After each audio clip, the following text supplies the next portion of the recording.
राष्ट्रीय नेते नरेंद्र मोदीजी मंचावर आलेले आहेत. आपण सर्वांनी त्यांचं उत्साहामध्ये स्वागत केलं. मी आपल्या सर्वांचा या ठिकाणी धन्यवाद आणि आभार मानतो.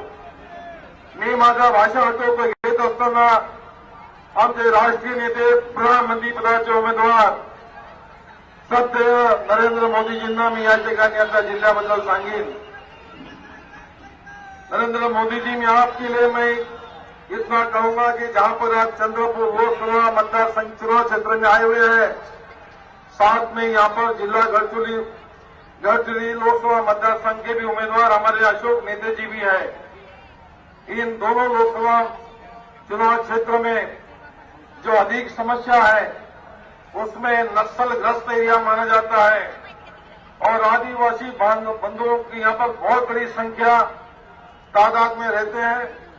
अनेक समस्याओं के साथ में यहां पर सिंचाई की बहुत ज्यादा कमी है.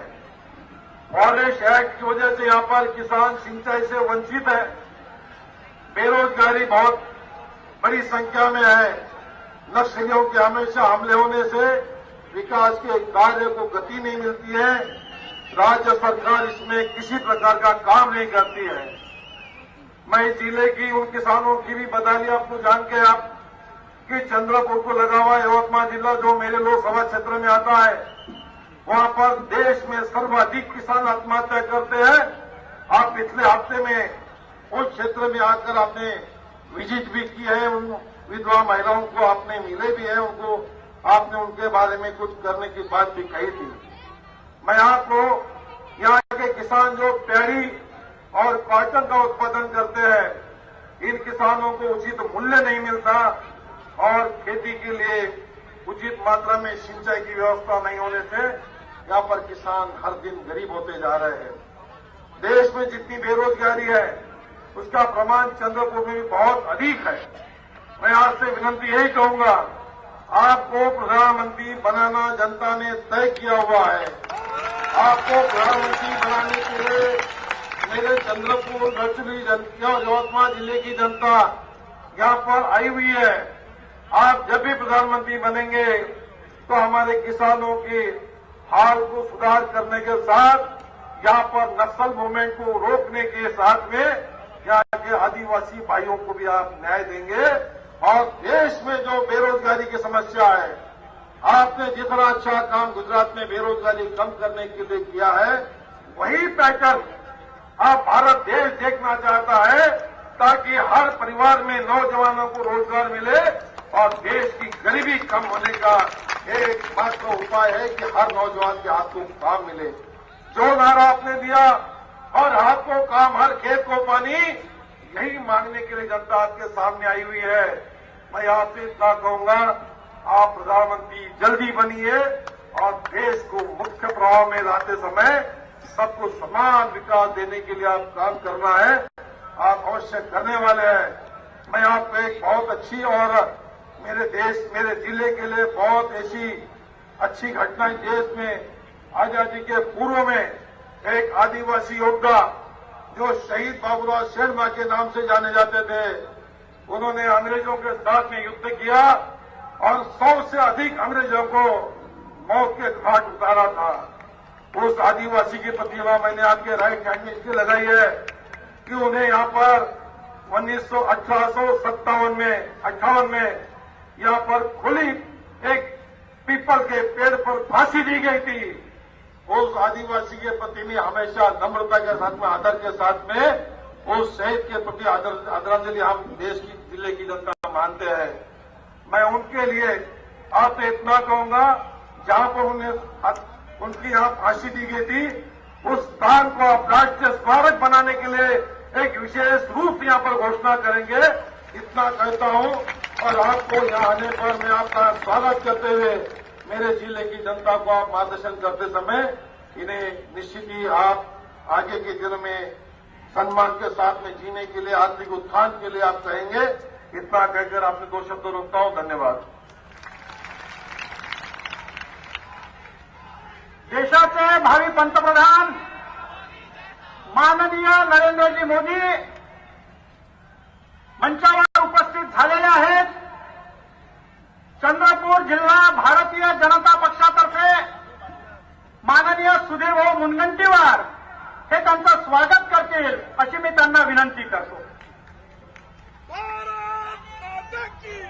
महाराष्ट्र प्रदेश भारतीय जनता पक्षाचे अध्यक्ष माननीय देवेंद्रजी फडणवीस हे प्रदेशातर्फे माननीय नरेंद्रजी मोदी यांचं स्वागत करतील. माननीय नानाभाऊ शामकुळे हे आदरणीय मोदी साहेबांचं स्वागत करतील. आदरणीय शोभाताई फडणवीस या सन्माननीय मोदी साहेबांचं स्वागत करतील. शिवसेनेचे जिल्हा प्रमुख सन्माननीय बाळूभाऊ धानोरकर हे आदरणीय मोदी साहेबांचं स्वागत करतील. गडचिरोली चिमूर लोकसभेचे उमेदवार सन्माननीय अशोकजी नेते हे आदरणीय मोदी साहेबांचं स्वागत करतील. चंद्रपूर आर्णी लोकसभेचे उमेदवार सन्माननीय हंसराज भैया अहिर हे आदरणीय मोदी साहेबांचं स्वागत करतील. आरपीआयचे नेते सन्माननीय अशोकजी घोटेकर हे सन्माननीय मोदी साहेबांचं स्वागत करतील. महाराष्ट्र प्रदेशाचे अध्यक्ष सन्माननीय आदरणीय अण्णासाहेब पार्वेकर हे मोदी साहेबांचं स्वागत करतील अशी मी त्यांना विनंती करतो. महाराष्ट्राचं तडफदार नेतृत्व आमचे अध्यक्ष सन्माननीय देवेंद्रजी फडणवीस हे सभेला संबोधित करतील. त्याआधी सन्माननीय राजाभाऊ ठाकरे हे मोदी साहेबांचं स्वागत करतील अशी मी त्यांना विनंती करतो.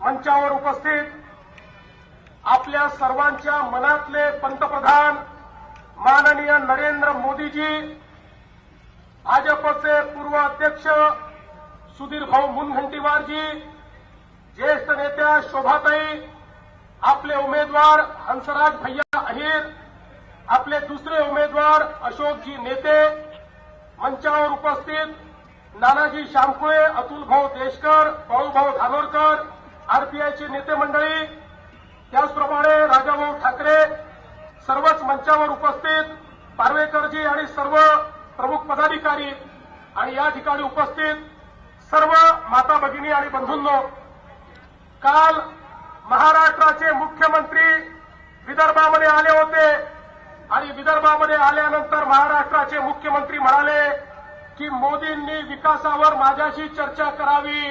मी महाराष्ट्राचे मुख्यमंत्री पृथ्वीराज चव्हाण यांना सांगू इच्छितो, पृथ्वीराजजी अजून तुम्ही मोदींची चर्चा करायला क्वालिफाय झालेला नाही.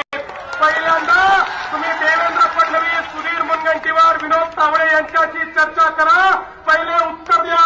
ज्या मोदीजींच्या गुजरातमध्ये कृषी विकासाचा दर सातत्याने 10% वर आहे आणि तुमच्या महाराष्ट्रातला कृषी विकासाचा दर -2.4% आहे. तुमच्या महाराष्ट्रामध्ये विदर्भातला शेतकरी आत्महत्या करतो, शेतकऱ्याला लोड शेडिंग सहन करावं लागतं, शेतकऱ्याच्या धानाला भाव मिळत नाही. मोदीजींचा गुजरातमधला शेतकरी स्वतः तर समृद्ध आहेच, पण आपलं अन्नधान्य विदेशामध्ये एक्सपोर्ट करतो.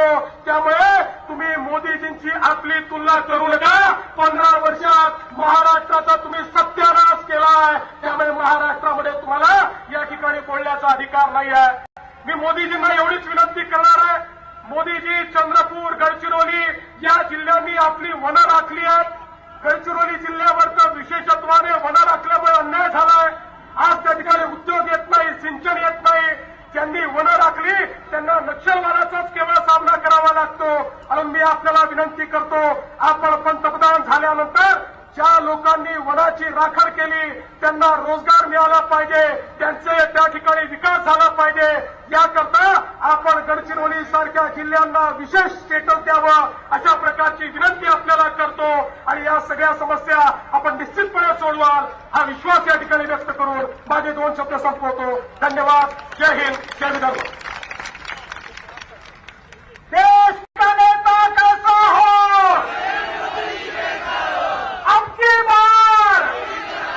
अबकी बार लोकनायक आदरणीय नरेंद्रजी मोदी हे सभेला मार्गदर्शन करतील अशी मी त्यांना विनंती करतो.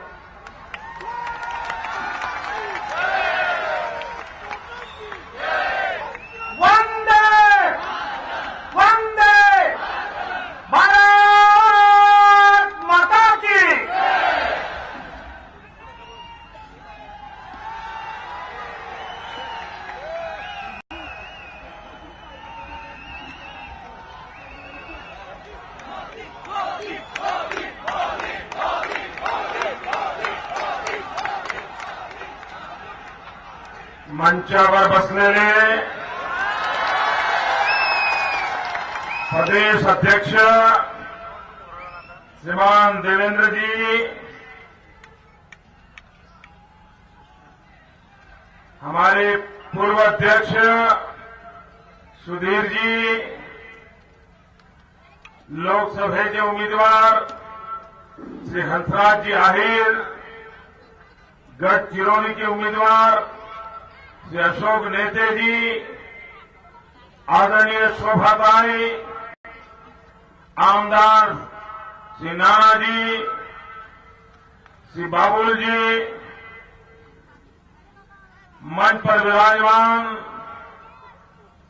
सभी वरिष्ठ महानुभाव और भारत के भाग्य विधाता मेरे भाइयों और बहनों, माता महाकालीच्या आशीर्वादाने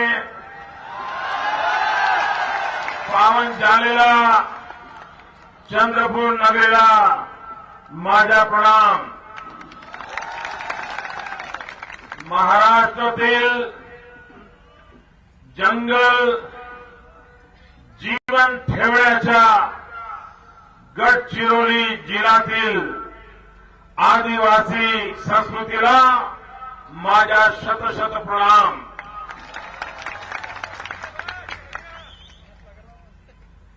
भाइयों बहनों, इतनी चमचमाती धूप में जहां मेरी वहां नजर पहुंचे लोग ही लोग.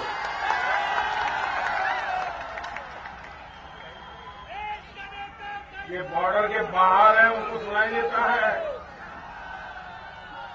इधर जो है उनको सुनाई देता है.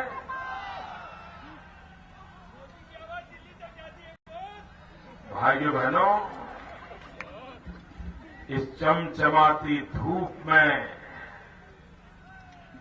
आप जो तपस्या कर रहे हैं,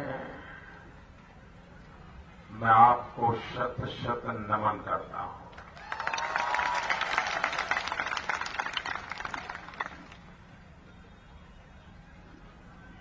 भाइयों बहनों, आजादी के बाद शायद कोई नेता ऐसा होगा जिसको जनता ने इतनी प्यार दिया होगा, इतनी प्रेम वर्षा की.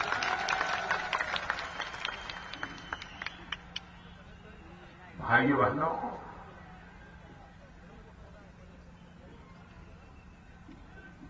आप ये जो तपस्या कर रहे हैं, मैं आपको विश्वास दिलाता हूं कि मैं आपके इस तप को कभी बेकार नहीं जाने दूंगा.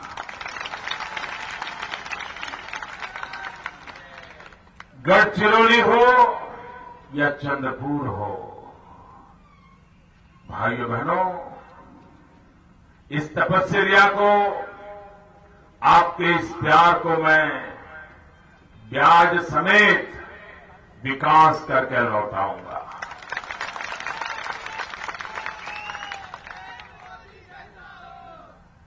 मुझे चंद्रपुर पहले भी आने का अवसर मिला है, आप लोगों से बात करने का अवसर मिला है, और मैंने पिछली बार भी बताया था कि मेरा चंद्रपुर से विशेष नाता रहा है, क्योंकि बचपन में मेरी जो राष्ट्रभक्ति की शिक्षा दीक्षा हुई, मुझे उंगली पकड़ कर जिन्होंने चलाया था, वो मधुकर राव जी भागवत की ये भूमि.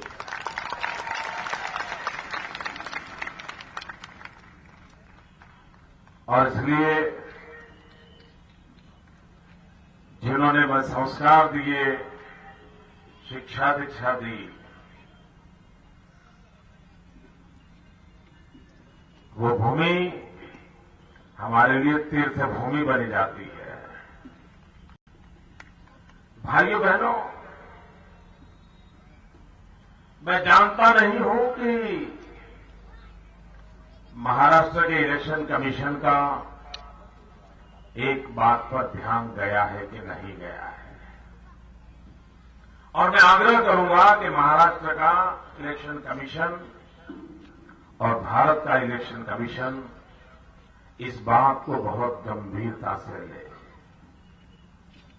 अभी कोई मुझे बता रहा था कि महाराष्ट्र के अखबार में एक खबर छपी है जिसमें कांग्रेस के एक नेता ने चुनाव में वोट पाने के लिए गढ़चिरौली में, जहां माओवादियों का खौफ चलता है, वहां से सिक्योरिटी कम करने का वादा किया है। ये गंभीर बात है। चुनाव के समय पूरा पुलिस तंत्र इलेक्शन कमीशन के अंडर में होता है। मैं गुजरात का मुख्यमंत्री हूं, लेकिन मैं गुजरात पुलिस के संबंध में आज कोई वादा नहीं कर सकता हूं, क्योंकि पूरा पुलिस बेड़ा इलेक्शन कमीशन के अंडर में होता है। ये कौन से खेल खेले जा रहे हैं? क्या वोट बैंक की राजनीति सत्या हथियाने के लिए आप निर्दोष लोगों को मौत के घाट उतारने वाले खेल करोगे? भाइयों बहनों, कभी भी सामान्य मानवीय की सुरक्षा के साथ समझौता नहीं होना चाहिए। और इसलिए ये जो खेल चल रहे हैं, ये देश का भला नहीं करेंगे। और हम जानते हैं माओवाद के खिलाफ कैसे लड़ना चाहिए, नक्सलवादियों की गोलियों से निर्दोष नागरिक को कैसे बचाना चाहिए। इसके संबंध में यूपीए सरकार में गंभीर मतभेद है। सरकार के ही भिन्न भिन्न विभाग आमने सामने लड़ रहे हैं। कांग्रेस पार्टी के नेता और सरकार में बैठे नेता दोनों के बीच में झगड़ा चल रहा है। और नतीजा क्या है? न उन गुमराह युवाओं का कोई चिंता करता है, न उनकी गोलियों से मरने वाले लोगों की कोई चिंता करता है। ऐसा धुंधलापन, ऐसी दिशा विहीनता देश के नौजवानों को सही दिशा में नहीं ले जा सकती है। मैं माओवादियों से आग्रह करूंगा कि एक बार आप गंभीरता से सोचिए कि हमें इस धरती को लहूलुहान करना है कि हमारी भारत माता को हरियाली बनाना है। अगर भारत मां को हम रक्त से रंजित करेंगे तो भारत मां के संतान के नाते हम क्या पाएंगे? और अगर बंदूक हाथ में रखेंगे तो रक्त तो बहा सकते हो, लेकिन कंधे पर हाथ उठा लोगे तो धरती हरियाली हो जाएगी, गरीबों का पेट भरने के लिए काम आएगा। अगर पढ़ लिख करके कलम उठा लोगे तो समाज के दलित, पीड़ित, शोषितों को न्याय दिलाने के लिए आपके कलम की ताकत आपकी बंदूक से ज्यादा होगी। और इसलिए लोकतंत्र आपको निमंत्रण देता है, लोकतंत्र आपको निमंत्रण देता है कि आज समस्याओं के समाधान के लिए उपलब्ध जो व्यवस्थाएं हैं उस पर उत्तम और उत्तम कोई व्यवस्था है तो वो लोकतंत्र है, जिसमें समस्याओं के शांतिपूर्ण समाधान के रास्ते हैं।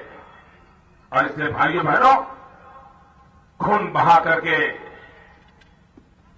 रात को हम तो गिनती तो कर सकते हैं कितने कितनों को मारा, लेकिन जीवन में कभी ये हिसाब नहीं लगा सकते कि किसने कितनों की जिंदगी बचाई। हमें जिंदगी बचाने के लिए जीना है, जीवन लेने के लिए जीने की जरूरत नहीं है। ये समय की मांग है और मुझे विश्वास है कि आने वाले दिनों में इस दिशा में लोग गंभीरता से सोचेंगे। भाइयों बहनों, मैडम सोनिया जी,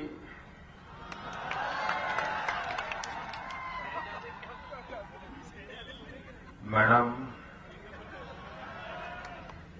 आप कांग्रेस पार्टी के अध्यक्ष हैं, आप एक महिला हैं और आप इन दिनों चुनाव में महिलाओं को गुमराह करने का बीड़ा उठाया है। मैडम सोनिया जी, देश जानना चाहता है जो भारत सरकार का क्राइम रिकॉर्ड है, उस क्राइम रिकॉर्ड में 1 लाख की जनसंख्या पर कितने महिलाओं पर अत्याचार होते हैं, उसका लेखा जोखा दिल्ली की आपकी सरकार ने प्रकाशित किया है। और उसमें हिंदुस्तान के पहले 10 राज्य जहां सबसे ज्यादा महिलाओं पर अत्याचार होते हैं, महिलाओं पर जुल्म होते हैं, उसमें भाजपा की एक भी सरकार का नाम नहीं है। इतना ही नहीं, उन 10 राज्यों में भाजपा का समर्थन करने वाली पार्टियों की किसी सरकार का भी नाम नहीं है। मैडम सोनिया जी, आप एक महिला है, आप कांग्रेस पार्टी का नेतृत्व कर रहे हैं। हमें शर्मिंदगी महसूस होती है कि 10 राज्यों में 7 राज्य कांग्रेस पार्टी के नेतृत्व वाली सरकारों के हैं, जहां महिलाओं पर सबसे ज्यादा जुल्म होता है। और आप महिलाओं को भड़काने के लिए देश के सामने झूठे आंकड़े प्रस्तुत कर रही हो, देश को गुमराह कर रही हो। मैडम सोनिया जी, बेमौत मरने वाली महिलाएं, अत्याचार का भोग बनने वाली महिलाएं, और आपने महिलाओं के लिए क्या किया, मैं जरा आपको पूछना चाहता हूं। भाइयों बहनों, ये बहुत बड़ा संवेदनशील मामला है जो मैं आपके सामने रखना चाहता हूं। और आप लोगों को जाके बताइए, आप लोगों को जाकर के बताइए, आपको पता है 2 वर्ष पूर्व दिल्ली में एक निर्भया घटना हुई थी। निर्भया, उस निर्भया घटना में एक निर्दोष बालिका पर अमानुषी अत्याचार हुआ, बलात्कार हुआ और उसको मौत के घाट उतार दिया गया। पूरा देश हिल गया था। हिंदुस्तान के हर हृदय में से आंसू बह रहे थे। पूरे विश्व में भारत की बेइज्जती हो रही थी। दिल्ली के नौजवान सड़कों पर आ गए थे। लड़कियां रात रात राष्ट्र भवन के बाहर सो रही थी। ठंड के दिन थे। अत्याचारी पुलिस उनको पानी के फव्वारे चलाती थी, लेकिन ये नौजवान हटने के लिए तैयार नहीं थे। निर्भया के लिए, हक मांगने के लिए, न्याय मांगने के लिए देश के नौजवान लड़ाई लड़ रहे थे। याद है ना आपको भाइयों? ये आप है ना, दिल्ली में हुआ था, याद है आपको? और उसके बाद जब देश बहुत गर्म हो गया था, देश का गुस्सा 7वें आसमान पर पहुंच गया था, तब दिल्ली सरकार ने मरहम पट्टी लगाने के लिए, मैडम सोनिया जी, आपकी सरकार ने बजट में 1000 करोड़ रुपया निर्भया के लिए फंड घोषित किया था। 1000 करोड़ रुपया। और आपने कहा था कि इस देश की बेटियों की रक्षा के लिए 1000 करोड़ रुपए से योजना बना करके काम किया जाएगा। और जब बजट आया तो देश ने आपकी बड़ी तारीफ की थी। चारों तरफ अखबार वाले भी आपकी वाहवाही कर रहे थे। टीवी डिबेट में भी आपके नेता बार बार बोल रहे थे। लेकिन मैडम सोनिया जी, आपको पता है कि नहीं पता, आपने पिछले बजट में निर्भया के लिए 1000 करोड़ रुपया घोषित किया था, लेकिन 1 रुपया भी आपने खर्च नहीं किया। डूब मरो कांग्रेस के लोगों, डूब मरो। मैडम सोनिया जी, आपके मुंह में आपके मुंह में महिलाओं की रक्षा की बात शोभा नहीं देती है, शोभा नहीं देती आपके मुंह में। इतना ही नहीं, ये कैसा धोखा करने की हिम्मत करते हैं भाइयों, ये जनता की आंख में कैसे धूल झोंकते हैं।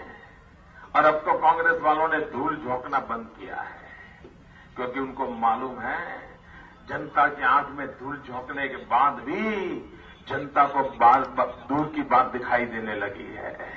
इसलिए कांग्रेस पार्टी ने पार्लियामेंट में एक नया प्रयोग शुरू किया है। अब वो धूल नहीं झोंकते, मिर्ची झोंकते हैं, आंखों में मिर्ची झोंकते हैं। भाइयों बहनों, ये जनता जनार्दन की आंख में धूल झोंकने वाली आपकी सरकार, कांग्रेस सरकार, मैडम सोनिया जी आपकी सरकार, आप देश की जनता के साथ कैसा धोखा करते हैं। पिछले बजट में निर्भया के लिए 1000 करोड़ रुपया घोषित किया, एक नया पैसा खर्च नहीं किया, और फिर इस बार जब इंटरिम बजट आया तो उसमें 1000 करोड़ रुपए की घोषणा कर दी। भाइयों बहनों, ये कागजी खेलों से महिलाओं की रक्षा होगी क्या? जरा पूरी ताकत से बोलो, क्या ये कागजी कारोबार से महिलाओं की रक्षा होगी क्या? ये घड़ियाली आंसू बहा करके महिलाओं की रक्षा होगी क्या? क्या इस प्रकार का कारोबार चला करके माताओं बहनों का सम्मान बढ़ेगा क्या? माताओं बहनों की रक्षा मिलेगी क्या? मैडम सोनिया जी, मैं आज महाराष्ट्र में आया हूं, तो मैं आपसे सवाल पूछना चाहता हूं, और सच क्या है झूठ क्या है वो आप जनता के सामने रखिए, क्योंकि मैं कोई इंक्वायरी कमीशन लेकर के बैठा नहीं हूं, लेकिन अखबार में जो पढ़ा है उसके आधार पर मैं आपको सवाल पूछना चाहता हूं। आप महिलाओं के सम्मान की बात करती हैं, आप महिलाओं की रक्षा की बात करती हैं, जरा मुझे बताइए लातूर में अभी अभी क्या हुआ? लातूर में क्या हुआ मैडम सोनिया जी बताइए? अखबार का कहना है कि युवा कांग्रेस के साथ जुड़ी हुई एक नौजवान लड़की गायब हो गई। कुछ दिन के बाद उसका डेड बॉडी मिला और पुलिस ने किसको अरेस्ट किया? आप ही की पार्टी के युवा कांग्रेस के नेताओं को अरेस्ट किया है। आप ही की कार्यकर्ता, आप ही की पार्टी का कार्यक्रम और आप ही की पार्टी के युवा नेताओं से अगर सुरक्षित नहीं है तो आप देश को सुरक्षा क्या दोगे? भाइयों बहनों, मुझे एक दूसरी जानकारी मिली।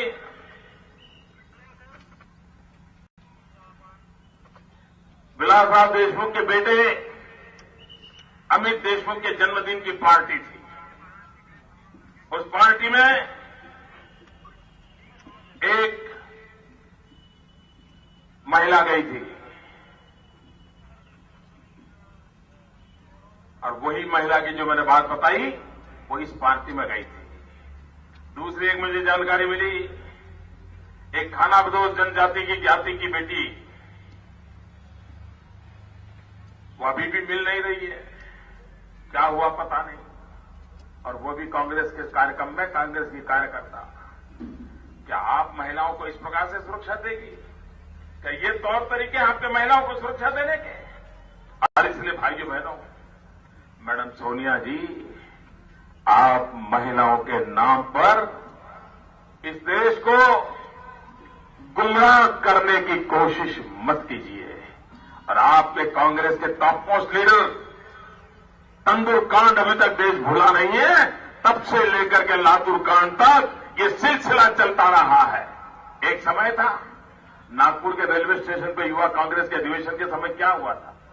पूरा नागपुर रेलवे स्टेशन लूट लिया गया था, पैसेंजर माता बहनों की इज्जत पे हाथ डाला गया था। और आप देश के सामने गुमराह करने वाली बातें कर रही है, और तभी जाकर के सवाल उठता है कि मैडम सचमुच में आपके दिल में देश का भला करने का इरादा है कि नहीं? भाइयों बहनों, यहां गढ़चिरौली के लोग भी आए हैं।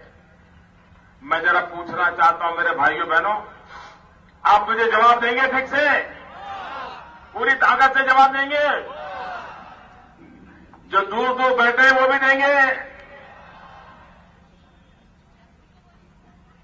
भाइयों बहनों, आप मुझे कहिए, जब मेरे गढ़चिरौली के इलाके के सारे आदिवासी भाई यहां आए हैं, मैं पूछना चाहता हूं, क्या ये आदिवासी समाज अभी अभी आया है क्या?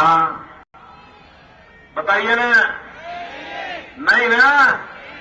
क्या राम के जमाने में आदिवासी थे कि नहीं? 1857 के स्वतंत्रता संग्राम में रानी झांसी के साथ आदिवासियों ने लड़ाई लड़ी थी कि नहीं? आदिवासियों ने आजादी के जंग में जंग किया था कि नहीं किया था? कष्ट के जमाने में भी आदिवासी थे कि नहीं थे? लेकिन भाइयों बहनों, कांग्रेस पार्टी को देश आजाद होने के बाद कभी भी आदिवासियों की याद नहीं आई। नहीं आई। ये अटल बिहारी वाजपेयी जब प्रधानमंत्री बने, देश की जनता ने जब वाजपेयी जी को पहली बार प्रधानमंत्री बनाया, तब हमारे देश में आदिवासियों के लिए भारत सरकार में अलग मंत्रालय बनाया गया। तब तक आदिवासियों की सूंघ लेने की कांग्रेस को फुर्सत नहीं थी। भाइयों बहनों, आप मुझे बताइए, कांग्रेस ने 50 साल तक आदिवासियों की उपेक्षा की या नहीं की? क्या ऐसी कांग्रेस को माफ किया जा सकता है? इतना ही नहीं, अटल बिहारी वाजपेयी जी ने अलग आदिवासी मंत्रालय बनाया, अलग मंत्री बनाए, अलग बजट बनाया और रेगुलरली आदिवासियों के क्षेत्र के विकास के लिए, आदिवासियों की भलाई के लिए कितनी गंभीरता से काम हो रहा है, इसका लेखा जोखा लेने की व्यवस्था की और आदिवासियों के जीवन में बदलाव लाने का प्रयास किया। भाइयों बहनों, भारत सरकार ने, मैं जरा एक आंकड़ा देना चाहता हूं, आदिवासियों में खेल कूद का विकास हो, इसलिए भारत सरकार ने एक योजना बनाई और पार्लियामेंट में जब पूछा गया कि सचमुच में इस योजना का क्या हुआ है, आदिवासी बालकों को, युवकों को खेल कूद के लिए स्पोर्ट अथॉरिटी ऑफ इंडिया के द्वारा 2 योजनाएं बनेगी, एक स्पेशल एरिया गेम्स और दूसरा प्रमोशन ऑफ इंडिजीनियस गेम्स। और परिणाम क्या हुआ? 2011-12 1100 को ट्रेनिंग देनी थी, सिर्फ 50 को दी। 12-13 में 1100 को देनी थी, 25 को दी। 13-14 में 1100 को देनी थी, 25 को दी। आप मुझे बताइए, खेल कूद में भी हमारे आदिवासी भाई एक अपना माजा रखते हैं, ताकत रखते हैं, लेकिन आपने आदिवासियों के लिए चिंता नहीं की। इतना ही नहीं, पिछले 10 साल में जिन राज्यों में ट्राइबल बस्ती है, उनके विकास के लिए वोकेशनल ट्रेनिंग, ताकि उनको हुनर सीखें, वो कोई व्यवसाय व्यापार कर सके, उसके लिए भारत सरकार ने कैसा मजाक उड़ाया है। पिछले 10 साल में जहां ट्राइबल बस्ती है, 2010-11 में 6 करोड़ रुपया दिया, 11-12 में 6 करोड़ रुपया, 12-13 में 2 करोड़ 65 लाख रुपया दिया। आप मुझे बताइए, अगर इनका यही तौर तरीका है तो मैं नहीं मानता हूं मेरे भाइयों बहनों कि एक कांग्रेस पार्टी कभी आदिवासियों का भला कर सकती है। भाइयों बहनों, हमारे आहिरे जी कोयले के खिलाफ लड़ाई लड़ी और पूरे हिंदुस्तान के सामने कांग्रेस के हाथ कितने काले हैं और कांग्रेस ने देश का मुंह कैसे काला किया है, उसका पूरा विस्तार से दुनिया के सामने रखा है। देश की कोयले जैसी संपत्ति को बचाने का भगीरथ काम हमारे आहिरे जी ने किया है। भाइयों बहनों, किसान यहां आत्महत्या कर रहा है, लेकिन दिल्ली की सरकार को आत्महत्या करने वाले किसानों को बचाने की फुर्सत नहीं है। देश का किसान जब आत्महत्या कर रहा है तो उसके लिए कोई चिंता करने के लिए फुर्सत नहीं है। और इसलिए भाइयों बहनों, हमारे किसानों का भला करना होगा तो उनके यहां खेतों में उत्पादन शक्ति बढ़ानी पड़ेगी। वो जो पैदा करते हैं उसको खरीदने की व्यवस्था करनी पड़ेगी, मूल्य देकर के खरीदने की व्यवस्था करनी पड़ेगी। और ये अगर हम करेंगे तभी मेरे किसान का भला होगा। भाइयों बहनों, इतनी चमचमाती धूप में इतनी बड़ी संख्या में आप आए, मैं आपका आभार व्यक्त करता हूं और मैं आपसे अनुरोध करता हूं कि आप 10 तारीख को मतदान करके भारतीय जनता पार्टी के कमल निशान को विजयी बनाइए। दिल्ली में मजबूत सरकार चाहिए, दिल्ली में स्थिर सरकार चाहिए और स्थिर सरकार के लिए मुझे आपका साथ सहयोग चाहिए। महाराष्ट्र के भाजपा, शिवसेना और आरपीआई की महायुति को भारी बहुमत देकर के आप दिल्ली भेजिए। बहुत बहुत धन्यवाद। भारत माता की।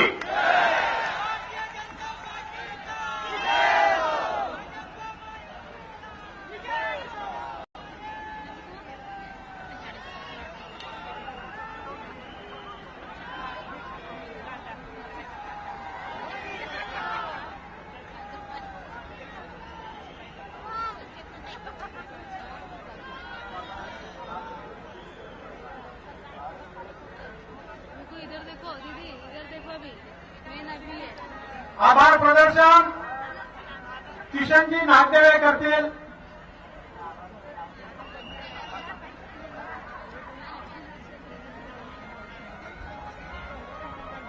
आजच्या या सभेला उपस्थित झालेल्या सगळ्या सर्व जनता जनार्दनाचे मी मनपूर्वक आभार व्यक्त करतो।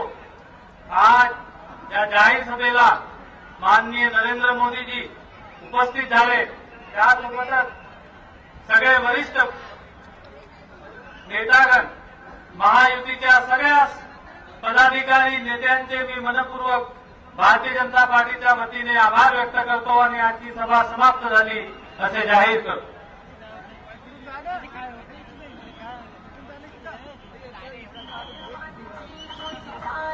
त्याचबरोबर आज सगळ्या प्रेसच्या बांधवांचे, टीव्ही, पत्रकार सर्वांचे मी मनपूर्वक आभार व्यक्त करतो। काही सुरक्षा कारणांमुळे व्यवस्थेमध्ये व्यवधान आलेले आहेत, पिण्याच्या पाण्याची व्यवस्था आता होऊ शकली नाही, त्याबद्दल मी सगळ्यांची मनपूर्वक हात जोडून माफी मागतो। जय हिंद, जय भारत।